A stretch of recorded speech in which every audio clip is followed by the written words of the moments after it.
চন্দ্ৰৰ যিটো চক্ৰ সেই চক্ৰ বা চাৰ্কুলটোৱে পূৰ্ণিমাৰ পৰা অমাৱস্যালৈকে আমাৰ মন শৰীৰ আত্মা সকলোতে বহুত প্ৰভাৱ বিস্তাৰ কৰে।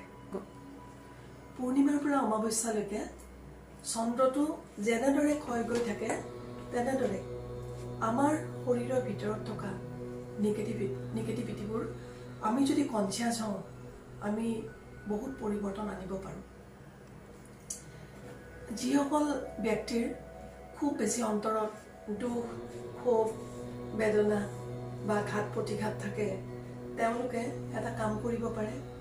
এই প্ৰতিকাৰৰ অৰ্থে পূৰ্ণিমাৰ দিনা তেওঁলোকৰ যিমান যি মনৰ আঘাত আছে বা যিখিনি তেওঁলোকৰ ক'বলগীয়া দুখ বেদনা আছে বা পাবলগীয়া কিবা আছে হিচাপ পত্ৰ এই গোটেইখিনি এখন কাগজত লিখি মানে হিয়া উজাৰি লিখিব লাগিব। সেইখিনি লিখি পূৰ্ণিমাৰ দিনা এটা মাটিৰ পাত্ৰত কৰ্পূৰ 2 টুকুৰা আৰু লং 3টা লৈ পেলাই কাগজখন জ্বলাই দিব লাগে আৰু এইটো উপলব্ধি কৰিব লাগে যে আজিৰ পৰা মোৰ মনৰ পৰা এই গোটেইখিনি ওলাই গ'ল।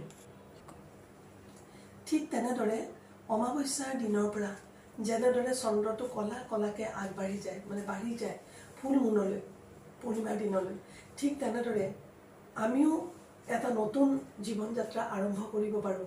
আমাৰ ভিতৰৰ যিখিনি পজিটিভনেছ আছে পজিটিভনেছখিনি আমি উলিয়াই আনি আমি উজাৰি দিব পাৰোঁ। মানে আমি ভাল কথাবিলাক ভাবিব পাৰোঁ। আমাৰ বেয়াবোৰটো লিখি পেলাই আমি সকলোৱে ইতিমধ্যে যে আমি এখন কাগজত লিখি উলিয়াই দিব লাগে এই গোটেই বস্তুখিনি। গতিকে ভাল কথাবিলাক ভাবিব লাগে আৰু অকল নিজৰ কাৰণে নহয় সমাজৰ কাৰণেও গোটেইখিনি আমি ভাবিব লাগিব। আৰু তেনেদৰে আমি যদি ভাবিব পাৰোঁ আমি নিজৰ লগতে সমাজৰো উন্নতি সাধন কৰিব পাৰোঁ বুলি মোৰ এটা বিশ্বাস। এই জাৰ্ণিটো বা এই চাৰ্কুলটো আমাৰ গোটেই জীৱন ধৰি চলি থাকিব।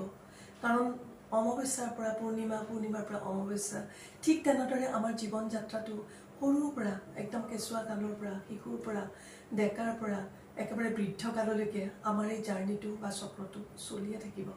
আৰু এই চক্ৰটোৰ জৰিয়তে আমি আমাৰ গোটেই জীৱনটো সুন্দৰভাৱে চলিবলৈ বা চলাবলৈ আমি চেষ্টা কৰা উচিত।